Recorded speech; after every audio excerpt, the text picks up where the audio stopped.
Anong mensahe ang kailangang marinig ng mga Libra sa August 2024, mid-month? Pwedeng nangyayari na to o mangyayari pa lang. Kung hindi man para sa inyo itong magiging reading, baka para sa someone na malapit sa inyo o sa someone na nakilala nyo mismo.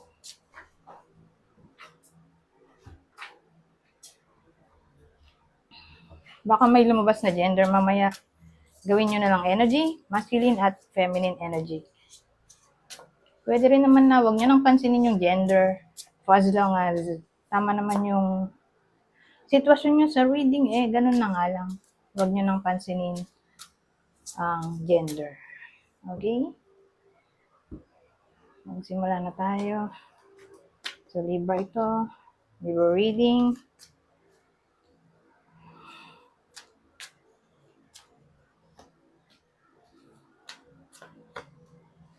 Dalawa yung lalaki, oh. Para silang baliktad.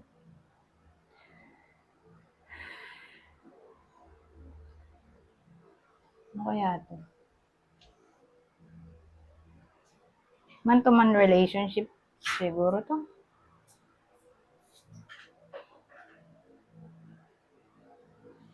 Man-to-man relationship o para silang masculine energy. Kasi may ganun eh. Para silang extrovert.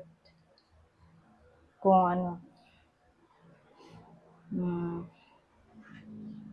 Heterosexual. So, kunin nyo lang info na sa tingin nyo i-fit sa inyo.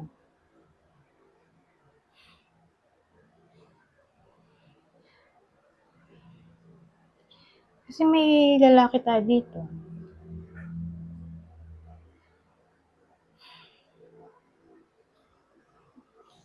Pero lalaki rin to. So, iniisip ko, ito ba yung Adaman? Kung kasal ito.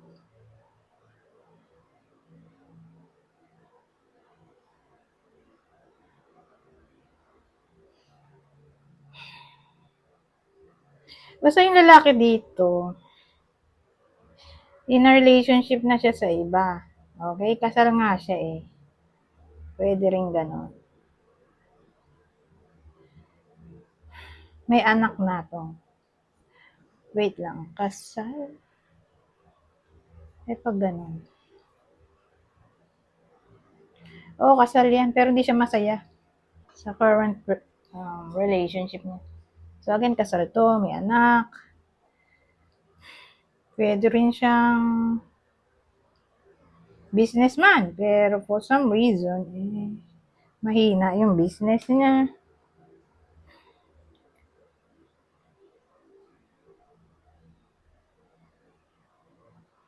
Either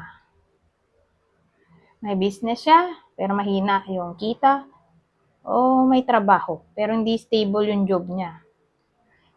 So, hindi stable yung income dun sa work na yon.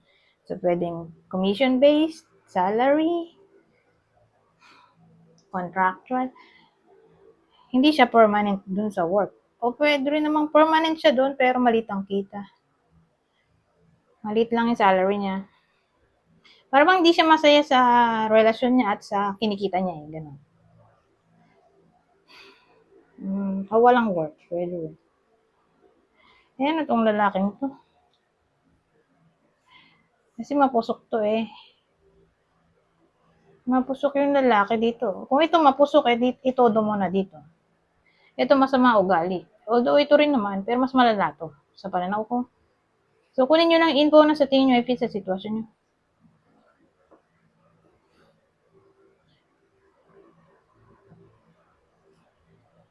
So, sabihin natin, ganun nga ang sitwasyon, man to man, o pare silang masculine energy. Kasi yung lalaki dito, alam niya na in a relationship tong lalaki rin na to. At wala siyang pakialam. Kung in a relationship man siya, siya yung tao na willing maging kabit o makasira ng relasyon dahil lang gusto niya. May mga taong ganon. Okay? Masyadong selfish. Hindi na niya inisip yung pwedeng kahinatnan ng kanyang magiging aksyon, kung may masisira ba siyang pamilya, o yung pamilya niya mismo, masisira niya, wala siyang paki. Basta masunod lang ang gusto niya, ganun. Tapos, ang masama niyan, ito rin yung tipo ng tao na pag nakuha na niya yung gusto niya, nawawalan na siya ng interest agad-agad din. So, pag nakuha niya ng mabilisan yung gusto niya, mabilis din mawawala yung interest niya. So, sa madaling salita, walang mapapala itong lalaking to kung papatusin niya to. Kasi, iiwan din siya sa bandang huli. So, sabihin natin gusto lang niya makahuthot ng pera dito o ewan ko kung ano gusto niya kunin na parang may something sa kanya na gusto niya. Okay? Katawan niya o pera o siya mismo. Basta ganon. Nakuha niya na yon, wala na. Goodbye. Maglalaho na yan parang bula. Okay? Ngayon, paano natin ididikit to? Sa kwento, sa kato. Kasi sabihin natin ito yung energy niya. Kasi makadikit eh. Ito yung energy nito.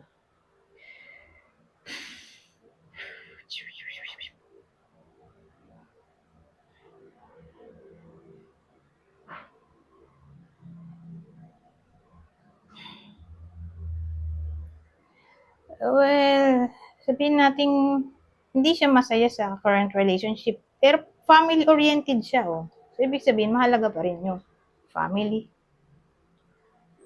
Kahit anong mangyari. Kahit di siya masaya, mahalaga pa rin ang family niya. Eh, ano to? Dito naman tayo sa isa. Sa someone na mapusok. So, ito yung energy niya, oh. Kahit hanggang dito. Ito pa rin yung sinasabi na energy nito na wala kang direction sa buhay. Parang immature. Medyo uto-uto. O sa madaling salita, walang disiplina sa sarili.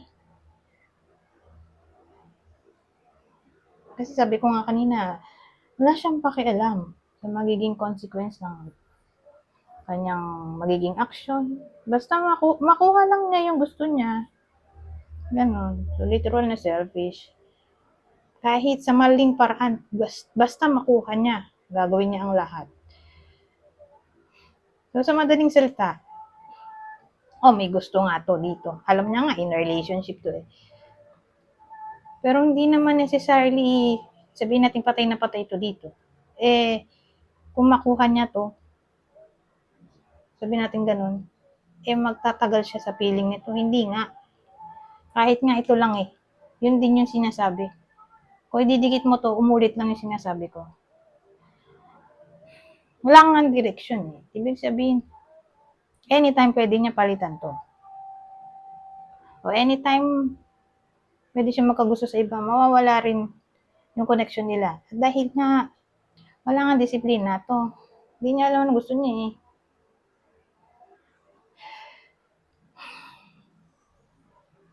Well, anyways, mag-ingat na lang. Okay? Lalo na kung sabihin natin may nagkakagusto na nga sa iba sa inyo. Whether purong lalaki o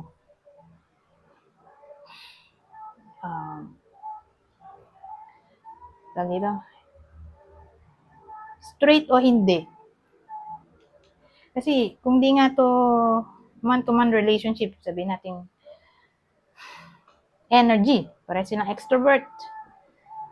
Kung heterosexual, basta kung kasal na, umiwas na lang sa tukso. Dahil wala rin naman silang mapapala dyan. Kita nyo naman, baliktad pa to. Pero kung ganito man lang, pero kung mali pa rin eh, hindi natin tama yan.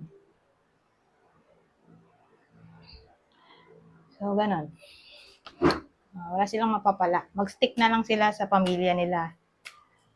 Okay? Kaysa matukso pa dyan. Masaya lang sa una, pero sa huli, wala na. Maiiwan sila sa air eh. Magiging lonely na sila ganyan. Kasi ano to eh, bolero. So, malaki ang chance na puro kasinungalingan lang ang sasabihin nito, aasa naman to. Madali itong manipulate kasi baliktad siya, di ba?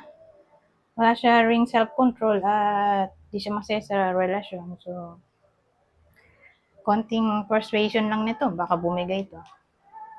Konting bola lang. Ang masama nga, puro kasinungalingan lang ang sasabihin nito. Aasa naman to. Pag naging sila, ayun, doon niya ma-realize na mali ang ginawa niya. Na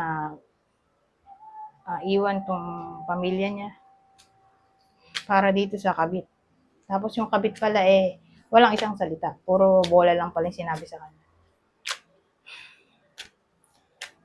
So, kaysa magsisi sa huli, tawag dito, since kasal naman, kapamilyado, wag nang ma-inlove sa iba. I-block na lang yan. Okay? Hanggat maaari, maiwasan sana. Pero kung nandyan na,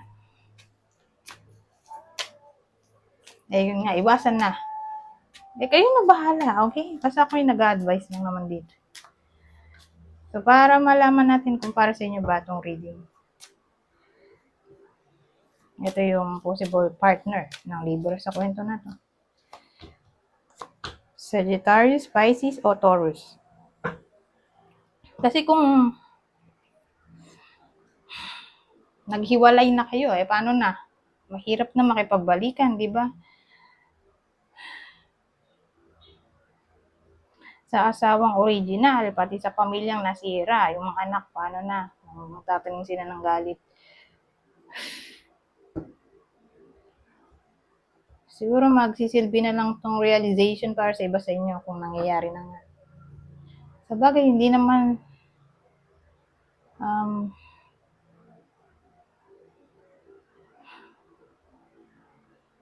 naman porke naghiwalay, wala nang chance magkabalikan, di ba? So, pwede pa rin naman. Yun nga lang, kailangang lunukin ang pride ng iba sa inyo at tanggapin ang pwedeng masasakit na salita na pwedeng bitawan ng totoong asawa at ng mga anak. Kasi, kasalanan din naman nila. Di ba? Kung ganun nga ang case na nangyayari na to at alam nila sa sarili nila na para bang nagre-regret sila na pinatos nila itong kabit nga. Kasi realize din naman yan ng iba sa inyo kapag yun nga, iniwan na yung original, tapos pumatol na sa kabit, tapos doon niya ma-realize na mali yung naging desisyon niya. Lagi naman ganun nasa huli ang pagsisisi.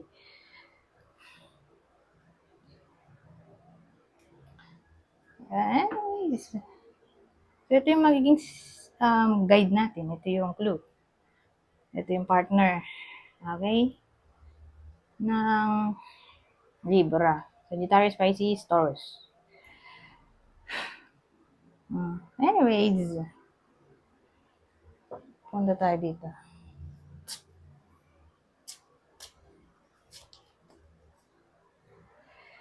Shadow.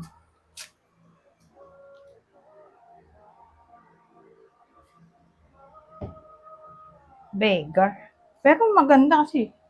Baliktad. Sila pareho. Lalo na yung beggar. So, ano to? Well, ang dating sa akin sa kalagitnaan ng buwan,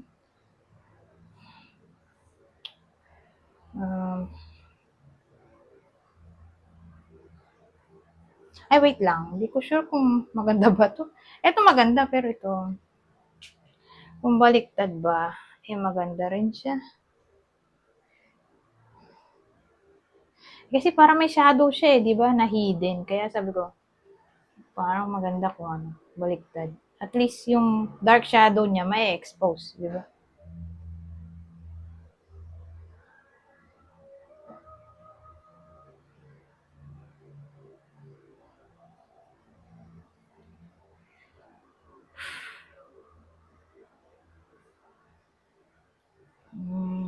So, paano natin?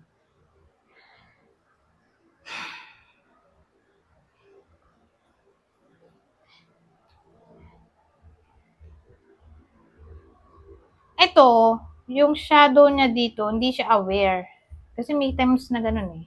Hindi tayo aware na nagiging masama na pala tayo, na may secret bad habit na pala yung iba sa atin, na akala natin okay lang, pero masama na pala siya. Hindi natin napapansin na ganun. Pero kung ganito, aware siya, tingin ko, dun sa bad habits o dark shadow. O dark personality, dark shadow, alangan light shadow. Sa dark personality, aware siya dun sa masama niyang ginagawa. Pero for some reason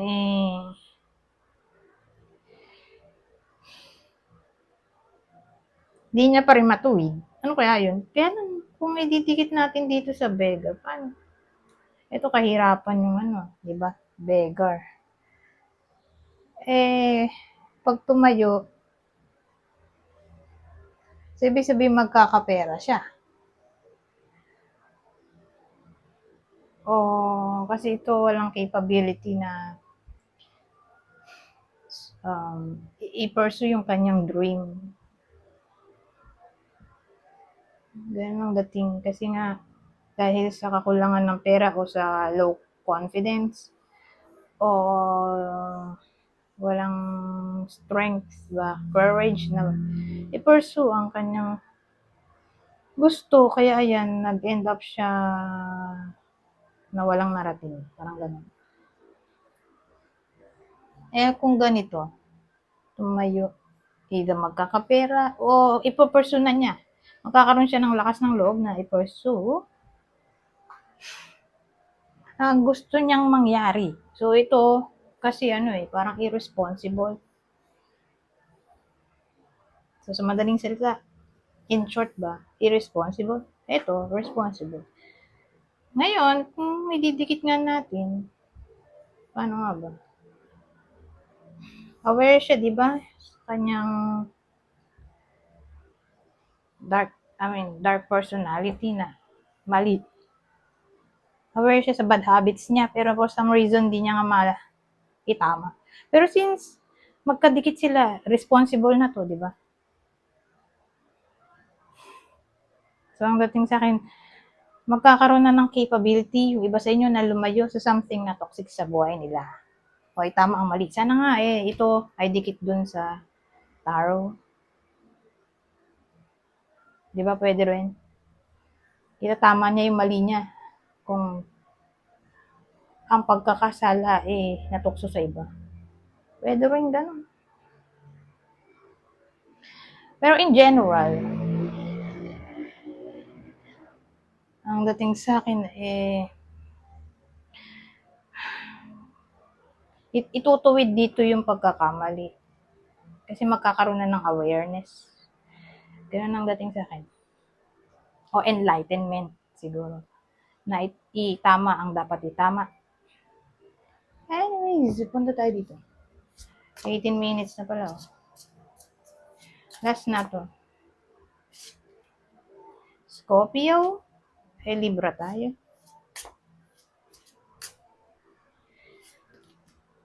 Change. Scorpio ay change. Change din to.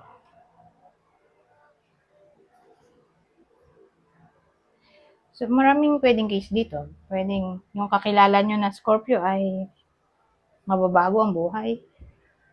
O ini-encourage yung iba sa inyo na literal kailangan silang i-let go para may blessing na dumating. Kasi transformation to death and rebirth. Kasi ito, change. So, parang iisa lang siya, di ba? Kailangan magbago ng iba sa inyo. Literal na ganun. O may paparting na blessing kung may i-let go nga. Kung death and rebirth to. Kasi change din naman. Kasi transformation din naman to.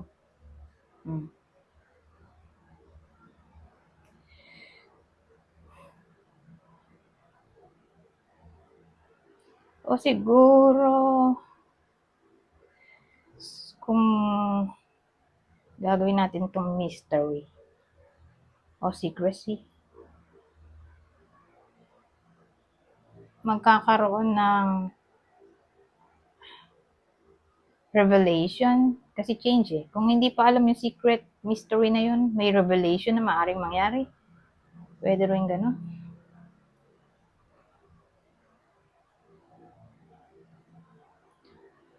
O sabihin natin, through the help ng occult knowledge, mababago ang buhay ng iba sa inyo. O spirituality in general. Anyways, hanggang dito na lang. Goodbye po. Now.